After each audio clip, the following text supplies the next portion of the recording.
Kalau sampai terjadi sesuatu apapun terhadap Gus Nur, saya akan tuntut semuanya dan saya akan minta seluruh yang terkait dengan perkara ini untuk dicopot dari jabatannya.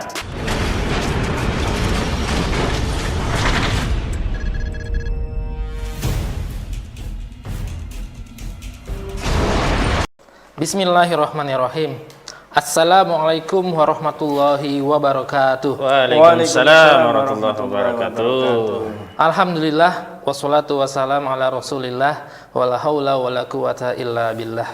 Rabbi shrah li sadri wa yassir li amri wahlul 'uqdatam min lisani yafqahu qawli. Amma ba'du. Alhamdulillah pemirsa, sahabat Gus Nur, ulama, habaib rahimakumullah.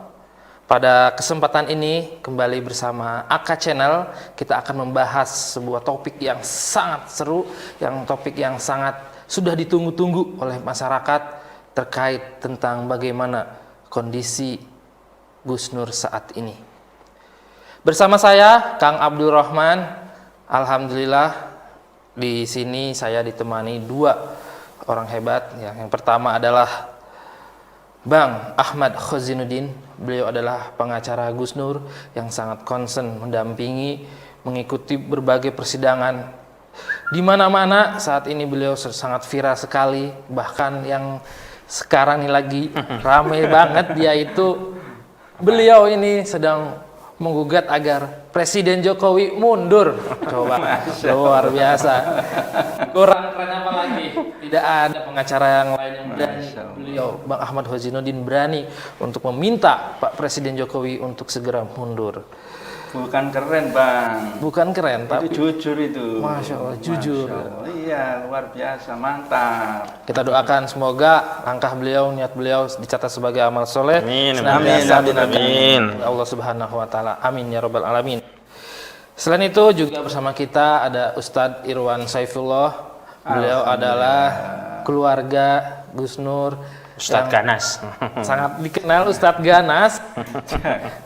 Juga nggak kalah jujurnya, nggak kalah luar biasa bagaimana beliau senantiasa peduli dan mendampingi ulama-ulama, wabil khusus juga Gus Nur ini ya. Masya Allah, beliau sangat concern sekali, memperhatikan sekali, mengikuti ya, detik demi detiknya, waktu demi waktunya terkait tentang kasus Gus Nur ini.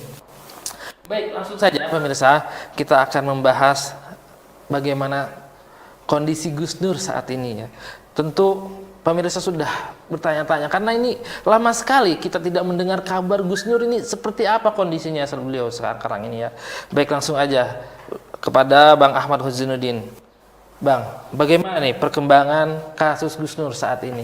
Yang terupdate saat ini bagaimana perkembangannya? Ya, terima kasih. Assalamualaikum warahmatullahi wabarakatuh. Waalaikumsalam warahmatullahi wabarakatuh. Kang Abdul juga Ustadz Irwan. Alhamdulillah kita bisa kumpul nih. Iya ya. Iya, di tengah pandemi kita tetap bisa kumpul dan diberi kesehatan oleh Allah Subhanahu Wa Taala. Tapi Alhamdulillah nggak sekali. ada kopinya nih, Bang. Sepertinya kopi harus menyusul. Nanti tim ini tanggung jawab penuh nih. Pemirsa juga punya tanggung jawab nih. Setiap nonton channel ini pemirsa harus siapkan kopi. Ya, mantap. Jadi memang Gus Nur ini sudah divonis. Kan kasusnya itu tanggal 24 Oktober 2020 beliau itu ditangkap, jemput paksa malam-malam, perjalanan 11 jam dari Malang, perjalanan darat ke Barreskrim. Tidak sempat istirahat, langsung BAP. Pada malam berikutnya langsung ditetapkan sebagai tersangka, langsung ditahan. Jadi sejak 24 Oktober Gus Nur ditahan. Apa sih yang dipersoalkan? Jadi Gus Nur itu di dalam dakwaan jaksa itu dituntut dengan dua pasal ya. Yang pertama pasal tentang pencemaran nama baik. Gus Nur itu di dalam videonya dianggap mencemarkan NU. Yang kedua dianggap menyebarkan kebencian dan permusuhan berdasarkan suku, agama, ras, dan antar golongan. Ya ITE ini biasa lah. Kalau sekarang ini kan yang digunakan untuk mengkriminalisasi para ulama, para habaib, termasuk aktivis itu rata-rata ITE. Ya dijerat ITE. Pasal 27 ayat 3 dan pasal 28 ayat 2 Undang-Undang ITE. Proses sidang ya kan, kemudian dalam tuntutan ternyata pasal 27 ayat 3 tentang ITE-nya tidak terbukti. Apa sebabnya? Nah, karena ini kan delik aduan. Iya. Jadi sudah 5 kali orang yang merasa dicemarkan itu Gus Yakut sama Kiai Said Akil Siroj itu tidak pernah hadir. Allah. Saya udah berkali-kali minta hadirkan Kiai Said Akil, hadirkan Gus Yakut gitu loh. Bahkan saya sempat mau nanya, kalau Kiai Said hadir saya mau tanya apa benar ada NU cabang Kristen dan sebagainya kan. Nah, karena kita mau klarifikasi, karena secara kelembagaan itu kan saya tanya di saksi sebelumnya adanya itu DPW, DPC dan seterusnya. Cabang Kristen ada nggak? Nah, sebenarnya kalau beliau hadir saya mau tanya itu ada tidak gitu loh. Nah, kalau itu ada ujaran seperti itu termasuk pencemaran atau tidak gitu loh. Kita bandingkan dengan klien saya Gus Dur ini, wong cuma ngomong segitu saja kok dipersoalkan. Nah, videonya sudah ada lah, video podcast dengan Refli Harun. Sebenarnya kan video podcast itu video diskusi ilmiah, sebenarnya tidak boleh dikriminalisasi gitu. Dituntut berapa dituntut? Dituntut pasal 28 dianggap menyebarkan kebencian, permusuhan berdasarkan suku, ras, agama dan antar golongan 2 tahun. Bayangkan 2 tahun. Itu yang video ibarat bis sopirnya mati. Nah, iya itu. Ada kata-kata ibarat itu. NU itu seperti bis sopirnya mabuk, kondekturnya, nah seterusnya gitu. Itu yang viral itu. Yang viral itu. Allah Akbar. Nah, qadarullah dalam prosesnya tentu saja ini kan kita sudah tahu zolim lah, saya katakan saya tidak bisa mendampingi klien saya langsung lewat webinar Zoom meeting, saya tidak mau. Makanya ketika pledoi kita melakukan walkout keluar dan kita bacakan pledoi dari luar, dituntut 2 tahun. Alhamdulillah Allah maha berkehendak ya, qadarullah, ternyata divonis cuma 10 bulan. 10 bulan. Nah, ini kalau dalam konteks persidangan ya jaksa kalah telak ini. Oh, gitu ya? Iya, minimal kalau 2 tahun itu ya 1,5 tahun harusnya masuk. Baru jaksa merasa berhasil menuntut. Karena kalau vonis itu kurang dari 2/3 tuntutan jaksa, udah protapnya mereka harus melakukan banding. Dan benar, divonis 10 bulan pada 30 Maret 2021. Kemudian Gus Nur dibanding oleh jaksa. Karena tuntutannya 2 tahun kok divonis cuma 10 bulan. Nah, banding di Pengadilan Tinggi DKI Jakarta divonis pada tanggal 25 Mei 2021 dan ternyata di tingkat banding majelis hakim di tingkat banding Pengadilan Tinggi DKI Jakarta menguatkan putusan tingkat pertama. Hanya 10 bulan jadinya. Sehingga otomatis ditolak ini banding ke jaksa. Kita sudah gembira ya Ustaz ya waktu itu. Alhamdulillah lah, kita tinggal jalani. Saya usahakan asimilasi PB kalau memungkinkan atau apalah yang bisa membantu Gus Nur. Ternyata jaksa kasasi gitu loh. Nah, dari sini sebenarnya sudah ada target gitu loh terhadap Gus Nur. Sebab begini, kalau banding memang adalah protapnya mereka. Tapi kalau kasasi itu kan sebenarnya nggak perlu jaksa sampai ngejar-ngejar. Ini apa maksudnya gitu loh? Kasusnya cuma begitu. Ini kasus sepele. Nah, jaksa Pinangki aja. Nah, nggak dilakukan kasasi gitu loh. Walaupun udah di courting begitu banyak putusannya. Iya, 10 tahun itu loh. Di courting jadi 4 tahun. Nah, saja. harusnya jaksa kasasi itu. Harusnya itu. Harusnya, tapi terhadap Gus Nur kasasi, terhadap Pinangki lolos gitu. Jadi itulah kondisinya dan ya kita harus hadapi. Karena jaksa mengajukan kasasi, ya kita mengajukan kontra memori kasasi. Kita jelaskan bahwa posisi hukumnya itu Gus Dur sebenarnya tidak layak untuk dihukum 1 hari pun sebenarnya gitu. Kalau Gus Dur layak dihukum, tentu orang-orang yang lainnya yang punya hal kekeliruan yang sama harusnya diproses gitu. Dan pada proses ini kan sebenarnya tidak adil juga, nggak equal gitu. Katanya biasanya itu Bang, kalau katanya tokoh-tokoh atau kuasa pengacara yang lain, kalau 10 bulan itu sebetulnya hakim itu memberikan kode-kode itu sebetulnya nggak salah gitu Bang. Apa betul itu? Iya, kita tahu. Ya saya katakan begitu tadi. Ini sebenarnya udah menang Gus Nur. Gitu ya? Cuman kan kita tahu lah, hakim juga nggak, masa sih dikasih bebas, dianggap nggak menghargai kerjaan polisi sama jaksa. Kalau dibebaskan berarti kan mentah kerjaan polisi. Berarti kan menzolimi bener tuh. Terus selama ini ditahan, apa pertanggungjawaban dari dari jaksa dan polisi? Makanya ya komprominya di 10 bulan itu. Aduh. Jadi dengan pemaparan Bang Khozin tadi, Bang Ahmad ya, sesungguhnya apa yang sedang terjadi terhadap Gus Nur ini? Sesungguhnya nih ya, Iya. apa yang terjadi dengan beliau, dengan kasus beliau ini? Saya ingin katakan, sesungguhnya persoalan Gus Nur ini bukan persoalan pidana, bukan pelaku kejahatan. Gus Nur bukan koruptor, bukan seperti Juliari Peter Batubara di saat orang susah kena Covid, dananya diambil. Allah Akbar. Gus Dur tidak juga merugikan keuangan negara, juga bukan perampok, bukan orang yang meresahkan. Buktinya juga tidak ada benturan di tengah masyarakat gara-gara Gus Dur gitu. Kalau ada perbedaan pandangan biasalah. Sekarang pertanyaannya kenapa orang yang menghina Gus Nur dilaporkan Gus Nur juga di Surabaya? Nggak jalan-jalan dari unsur yang sama seperti yang melaporkan Gus Nur. Bukan sama, Bang. Lebih hina itu, Bang. Enggak, maksudnya unsur yang melaporkan kan sama dari Oh, NU iya, juga iya, gitu iya. loh. Jadi NU dilaporin nggak jalan, NU melaporkan Gus Nur jalan gitu loh. Tapi Tapi ujarannya ujarannya lebih kasar. Ya Allah. Ustaz Ridwan tahu lah. Jadi saya Geleng-geleng simpulkan, ya ini seperti yang selama ini sudah kami sampaikan, ini kriminalisasi. Ini pula yang dialami Ustadz Abdul Somad. Bedanya karena dukungan politik ke Ustadz Abdul Somad itu besar, nggak berani dikasusin. Kasusnya kan mentah, sudah pernah dilaporkan di Barreskrim, kemudian di Polda NTT kalau nggak salah. Tapi karena dukungan politik, dukungan publik besar, nggak jalan itu kasus.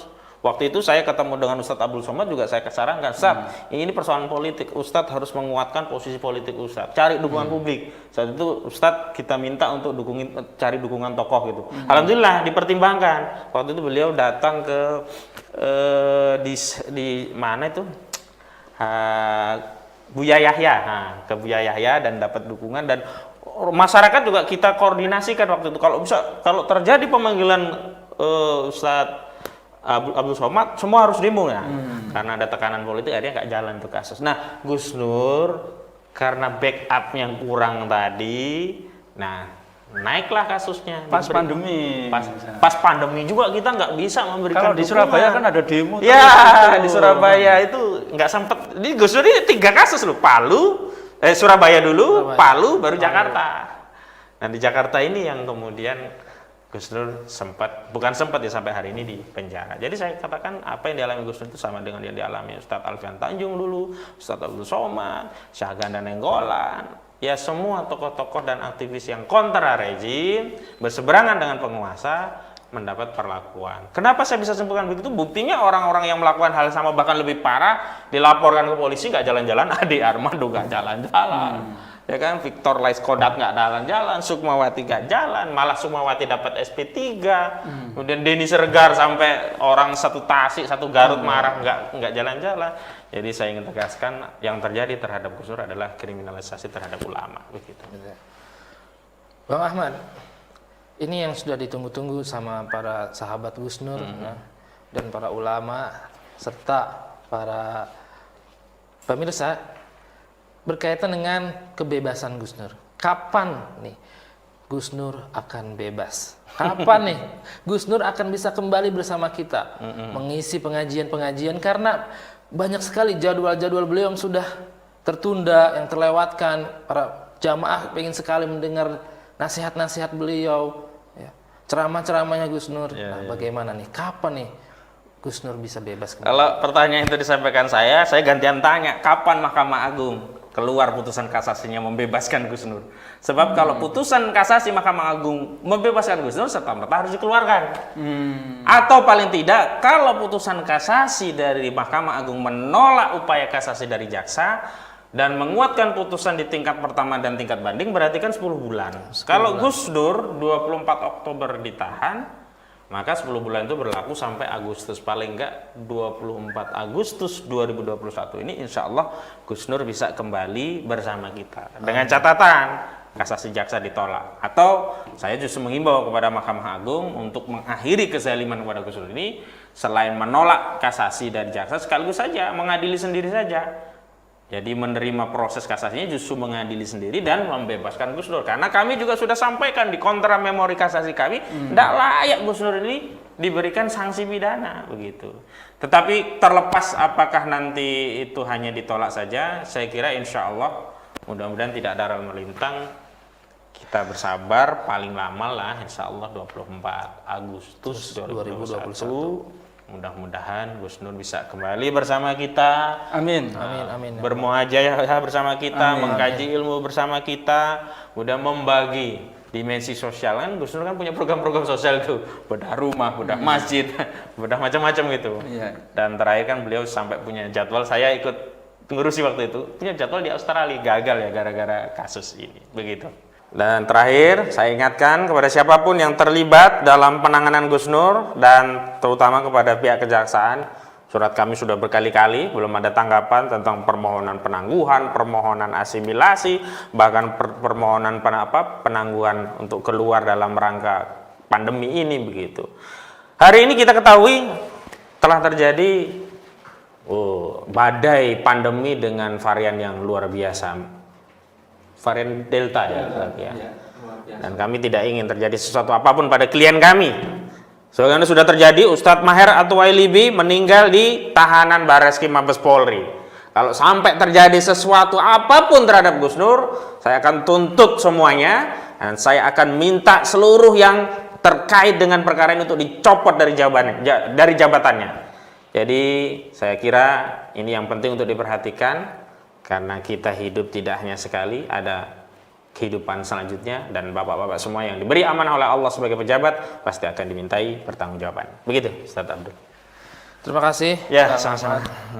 Selanjutnya kita akan berbincang dengan Ustadz Irwan Saifullah selaku guru ataupun juga keluarga dari Gus Nur.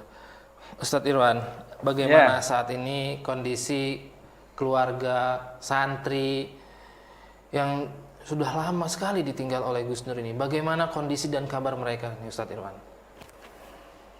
Iya, jadi seperti yang disampaikan oleh Bang Ahmad tadi ya, bagaimana kondisi Gus Nur sekarang saat ini ya, dan keluarganya, santrinya. Maka pertama yang saya sampaikan sekali lagi ya kepada pimpinan ya Kejaksaan Negeri Jakarta Selatan dan juga ya Kejaksaan Agung Republik Indonesia ya, segera Gus Nur ini dibebaskan ya, entah dengan cara diberikan isolasi mandiri, dengan cara asimilasi atau apa penangguhan Bang, kan begitu Bang ya.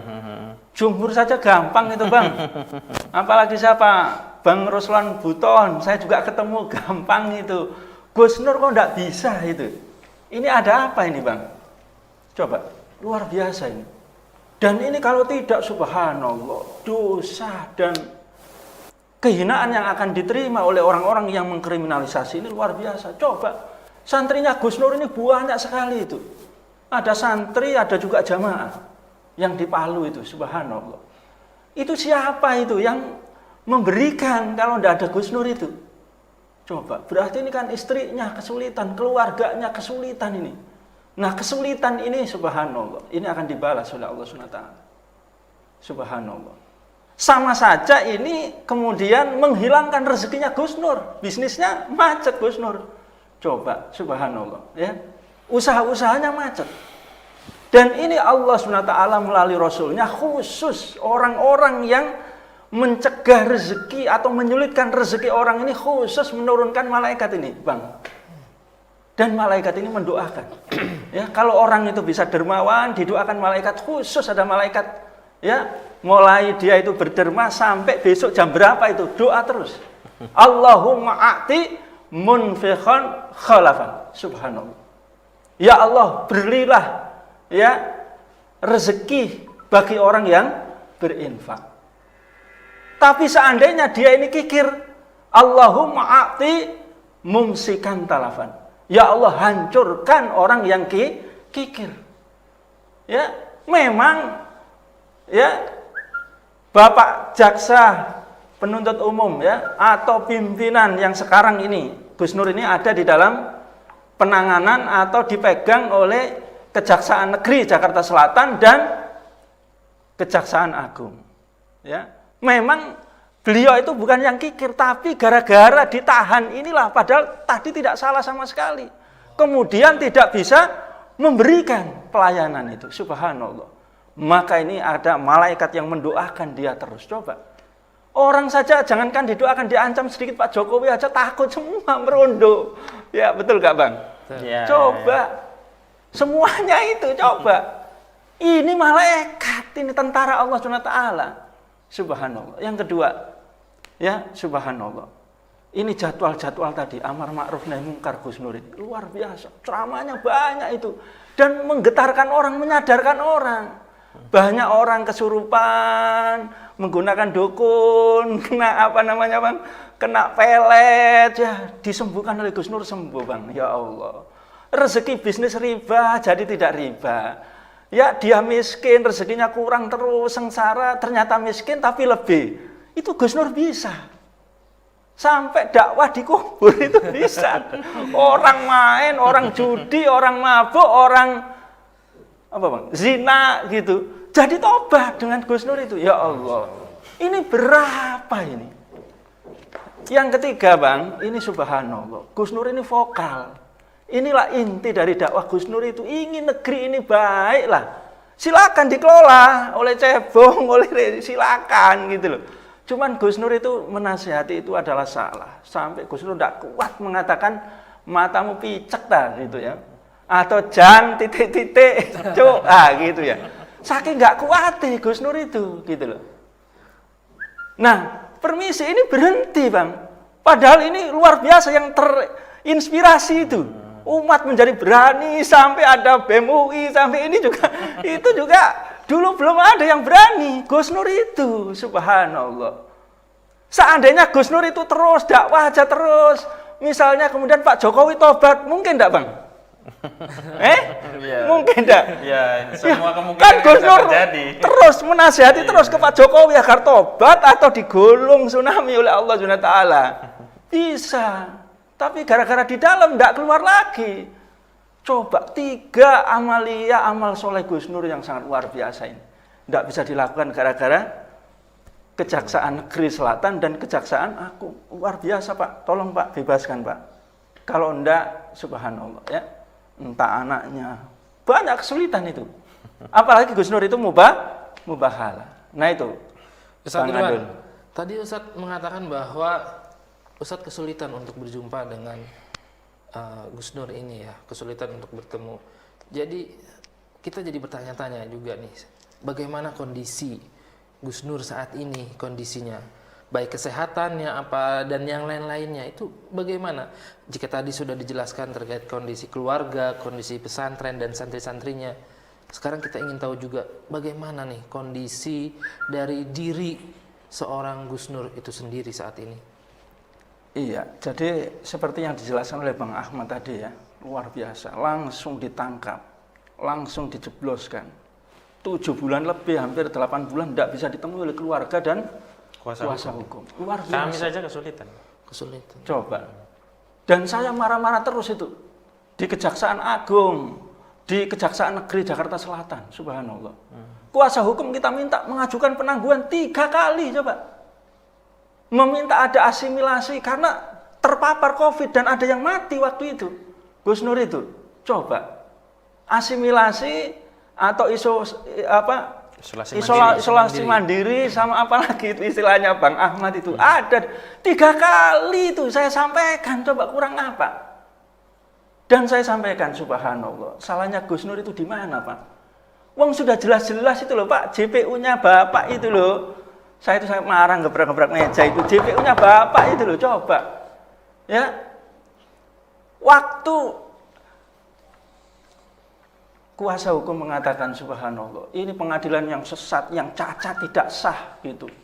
Ditambah lagi itu waktu pledoinya Gus Nur ya, mati hidup, apa mungkin dimatikan itu Bang Ahmad ya.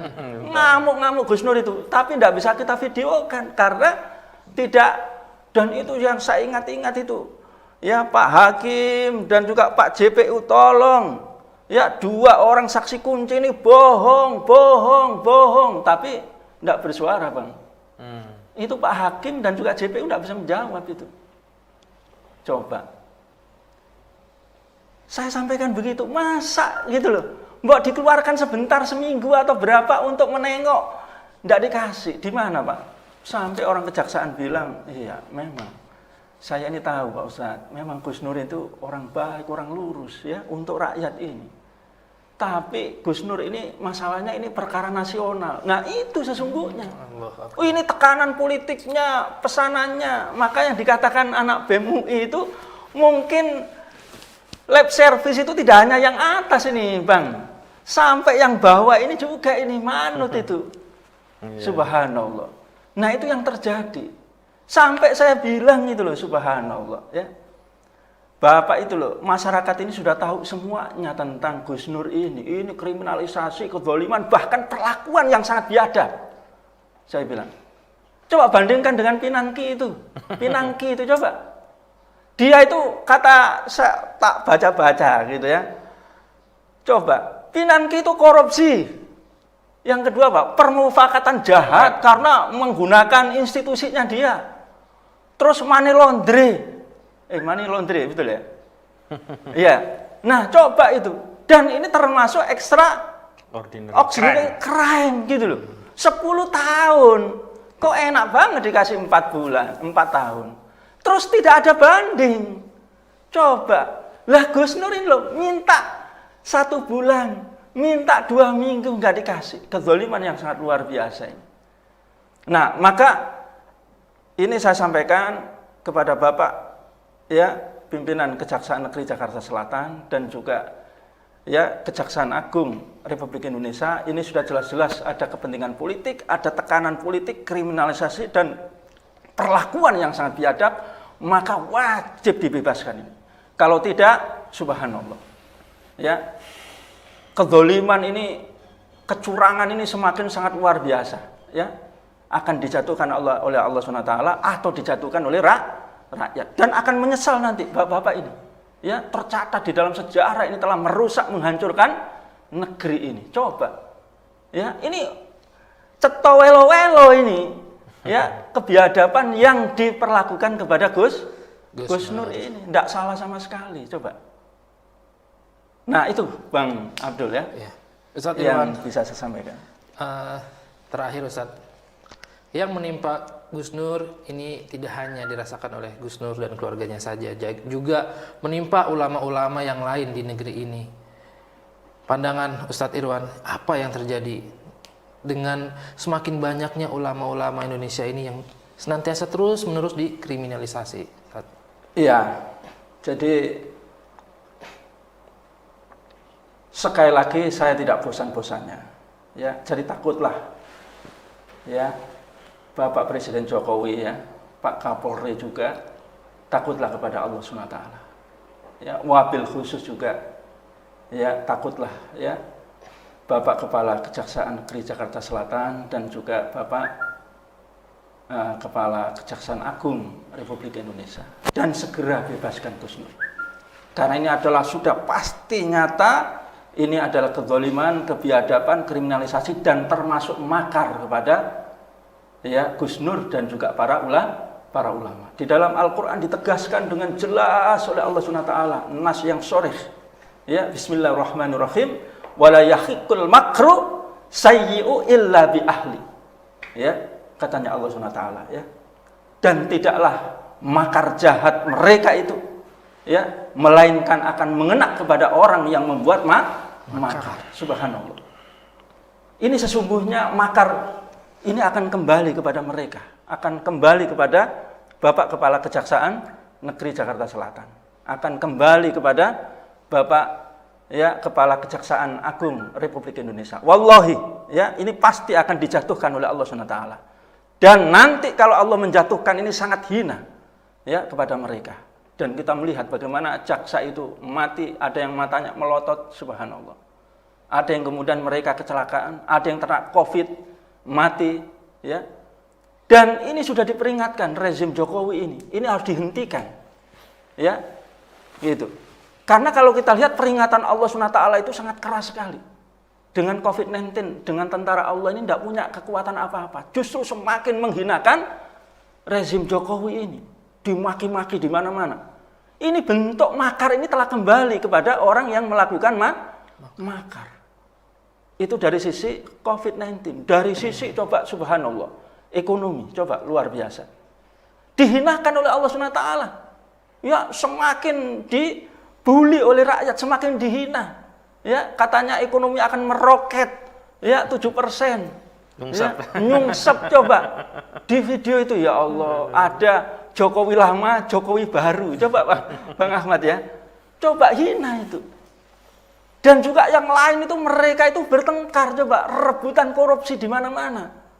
hampir BUMN semuanya bansos. Ya Allah, ini juga saya sampaikan di kejaksaan, Pak. Ya. Wallahi saya bilang, tolong Pak ini lepaskan, kalau enggak dihinakan oleh Allah SWT. Yang kedua, kalau negeri ini jatuh, kalau negeri ini tidak bisa mengatasi kehancuran ini, butuh orang-orang kayak Gus Nur, butuh orang-orang kayak Habib Bahar, butuh orang-orang kayak Habib Rizik. Mereka yang bisa menggerakkan umat untuk berinfak, ya, mereka bisa menggerakkan orang kaya, mereka yang bisa membina aparat-aparat ini mau, ya, bergaji yang rendah, sehingga negara tidak perlu utang, punyanya berapa secukupnya itu. Orang-orang ini yang berani menegakkan, ya, jalan yang lurus sesuai dengan syariat Islam itu. Nah itu Bang, nah jadi sangat jelas saya pikir ya. Dan yang terakhir tentu ini doa di seluruh Indonesia ini Bang, pasti akan diijabah oleh Allah SWT. Amin. Ada sekelompok yang akan dikabul oleh Allah SWT. Amin ya Rabb. Nah ini masih ada waktu Presiden Jokowi ini, ya. Nah begitu Bang dari kami, ya Allah. Alhamdulillah. Terima kasih kepada Bang Ahmad. Oke, terima kasih Juga Ustadz Irwan Saifullah. Ya, Alhamdulillah diskusi kita sangat hangat sekali, banyak sekali ilmu-ilmu dan juga kondisi-kondisi yang kita akhirnya bisa tahu terkait tentang Gus Nur ini. Dan pemirsa, jangan pernah bosan, jangan pernah lupa untuk senantiasa mengikuti channel ini, karena di ke depan insya Allah kami akan lanjut terkait dengan update-update terbaru, termasuk insya Allah ke depan kami akan terus hadir update terkait kondisi dan juga perkembangan kasus Gus Nur dan juga yang lainnya. Terima kasih. Wabillahi taufiq wal hidayah. Wassalamualaikum warahmatullahi wabarakatuh. Waalaikumsalam warahmatullahi wabarakatuh.